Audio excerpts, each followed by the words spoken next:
Right now at noon, a Kansas court sentences a Jasper County man in connection with the murder of his wife. And we've got an absolutely beautiful day out there for us. Plentiful sunshine, lighter winds, and changes on the way later this week. Go over all that in the forecast coming up. Plus, a proposed change to Liberty Utilities fuel adjustment clause could mean a slight hike to your monthly bill. The 4 states' most watched news starts now. A deadly crash near Diamond, Missouri claims the life of a 6-year-old child. This is KOAM News at noon. I'm Elise Noe. Now, it happened around 5 last night at Highway J and Quail Road, just east of Diamond.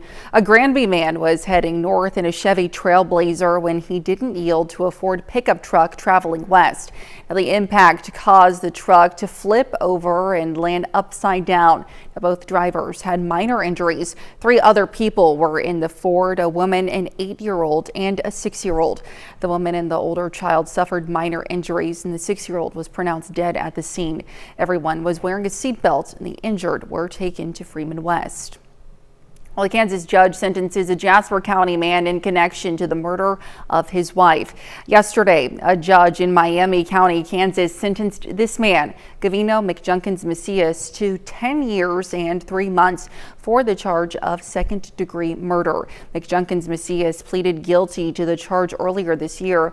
Now, the charge stems from June 2024 when officers in Carthage, Missouri received a 911 call stating the body of a woman was found inside a camper in the 600 block of North Main. Authorities identified the woman as Kanaya Lopez of Carthage. Now, the investigation revealed the crime had taken place in rural Lewisburg, Kansas, before the victim and the camper were driven to Carthage. Authorities arrested McJunkins Macias and prosecutors charged him with second-degree murder in Kansas.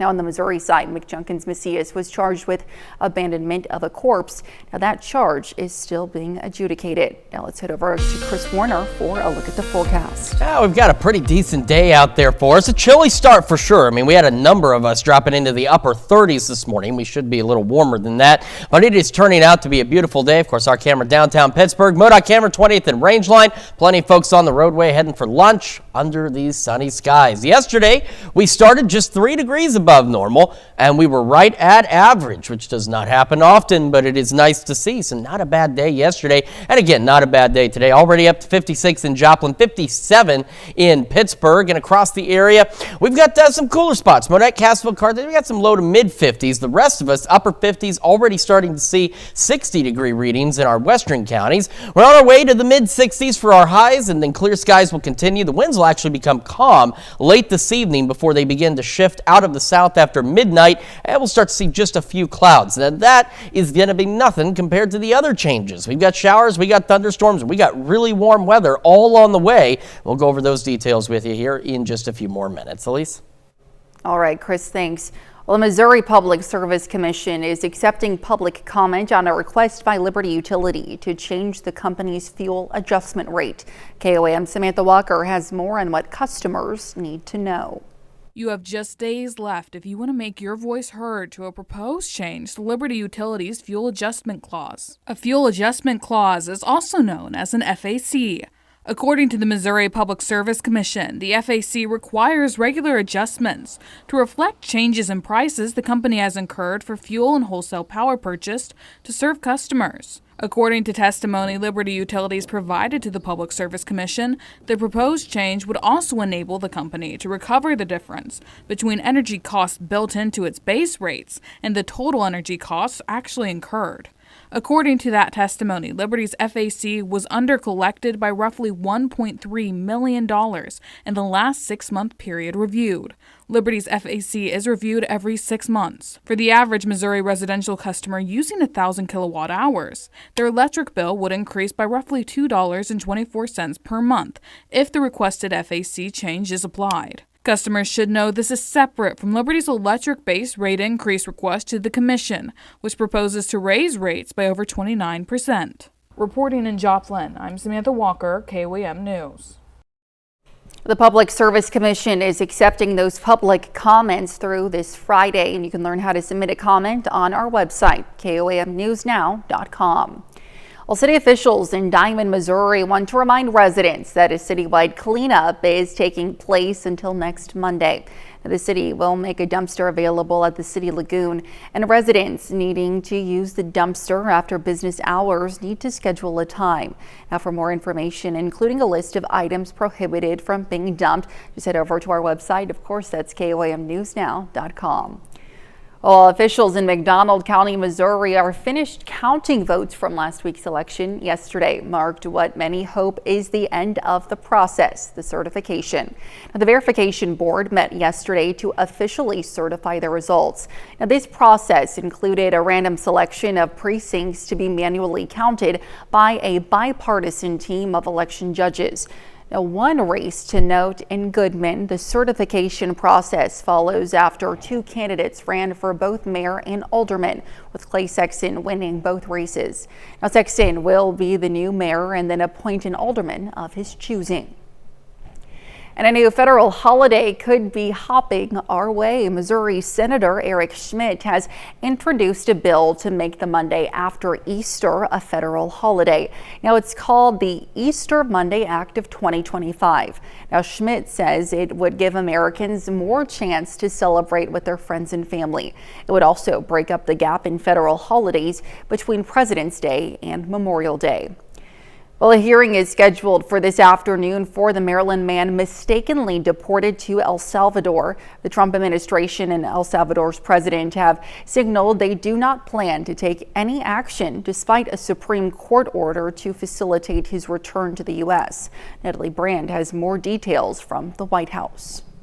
Ahead of his Oval Office meeting with El Salvador's president, a camera caught President Trump discussing sending U.S. citizens who commit violent crimes to El Salvador. Homegrowns are next.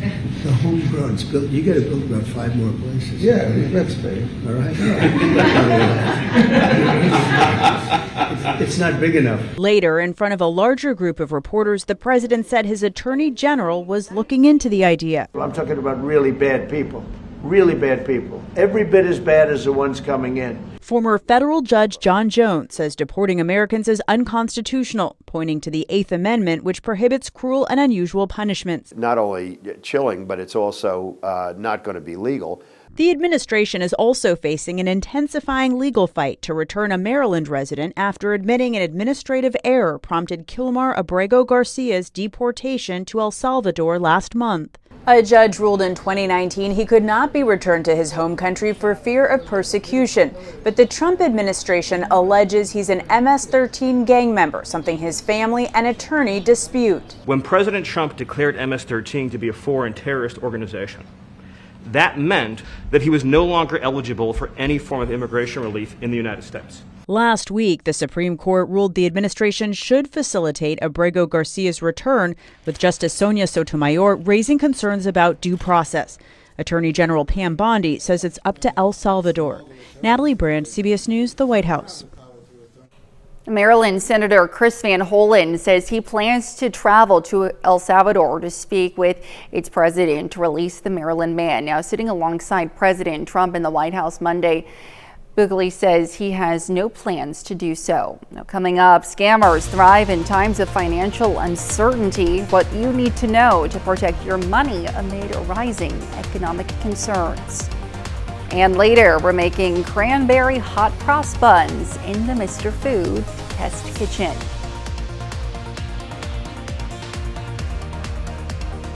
Well, some good news for disaster-stricken Arkansas. The IRS has extended the income tax filing deadline for people and businesses in Arkansas hit hard by this month's tornadoes and flash flooding.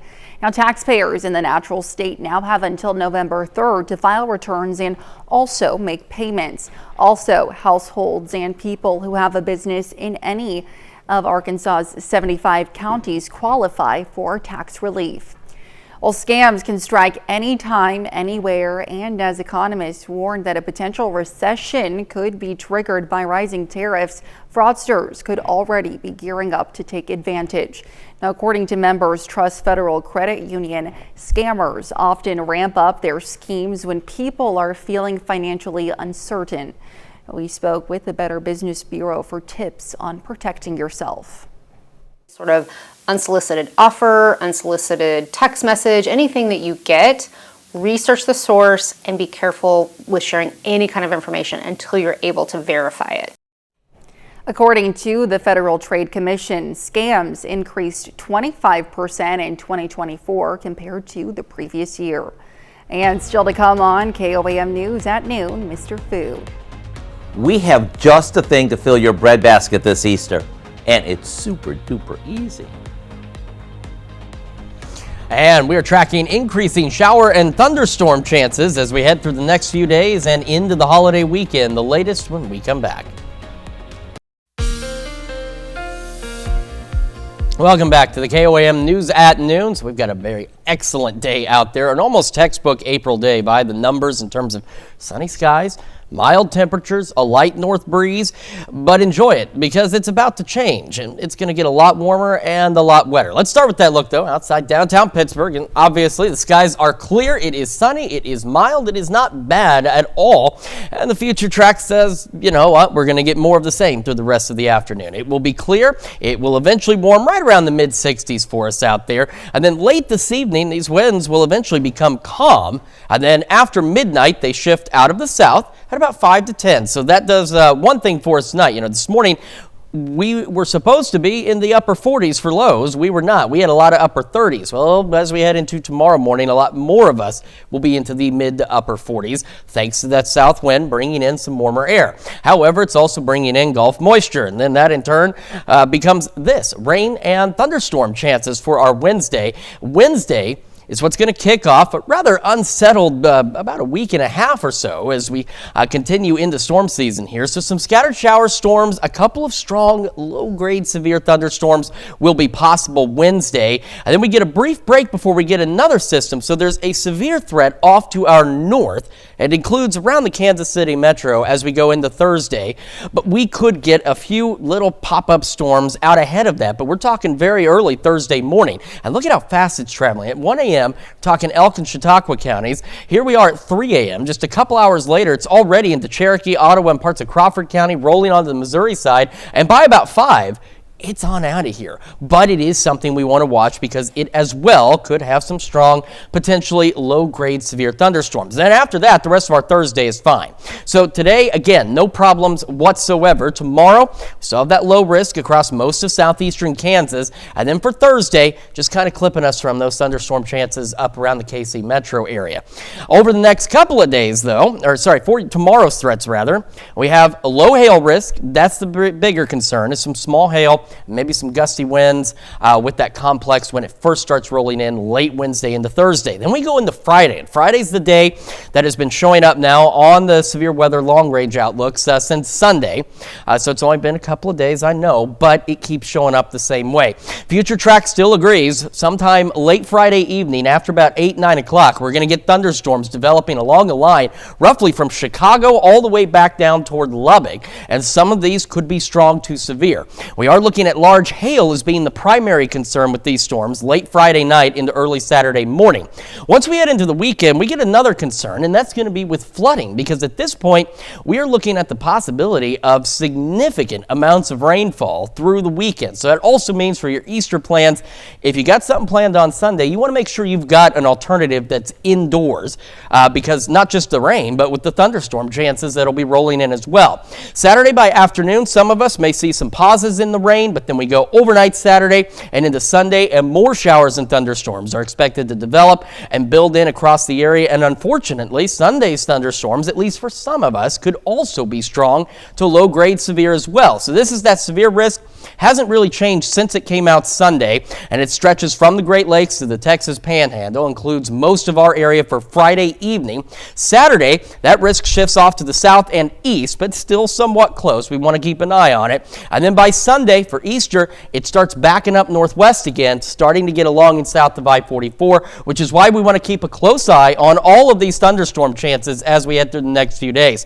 So again, today, mid-60s out there, those north winds at about 5 to 10 miles an hour. South winds tomorrow start gusting upwards of 25, low 70s, and there's that warm weather I was talking about, low 80s Thursday and Friday.